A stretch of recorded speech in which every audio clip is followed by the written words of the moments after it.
The Australian apiculture industry has a number of support organisations which assist beekeepers and honey packers. The organisations also liaise with the state and federal governments on issues which affect their industry. The Australian Honeybee Industry Council is formed of 4 sector members, where previously these 4 sectors had separate voices to government, and now under the one umbrella they have a single, stronger voice to both federal and state governments.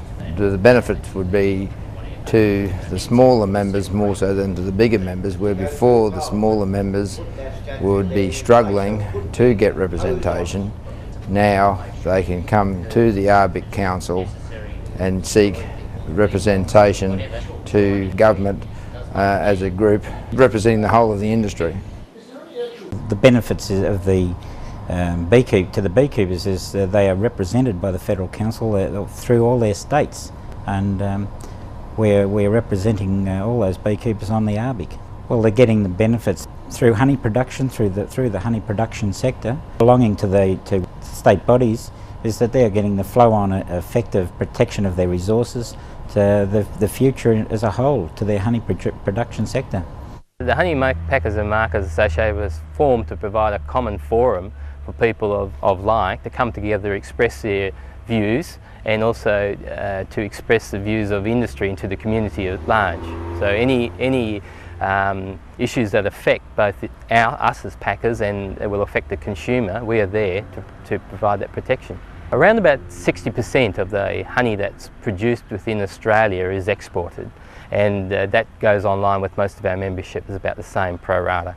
The Honey Packers and Markers also is the International Secretariat for Australia to the International Honey Exporters Organisation. And on that we share information globally with other honey producing nations, so we monitor prices, we monitor what conditions, we monitor what's happening as far as new legislation or regulations, and any other matters which are important to us as packers to make sure that we have market access. The benefit of the association is it brings all the queen bee breeders together, and they have a united voice to represent us. By coming together, you can all discuss any problems that's associated here in Australia or overseas. Also, it keeps you up to date on the latest research that's going on.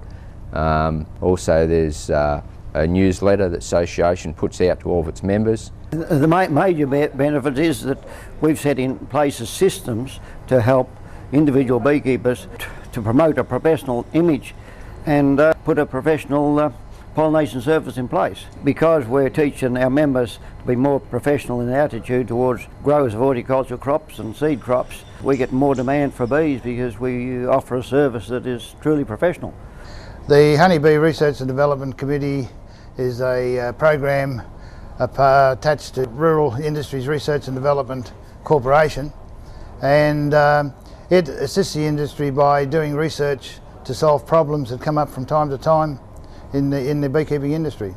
Some recent research that's being done at the Department of Primary Industry in Queensland and the Sydney University is looking at the use of honey for wounds and burns, and we've found a type of honey that is actually curing ulcers which hadn't been able to be cured in the past by normal antibiotic methods.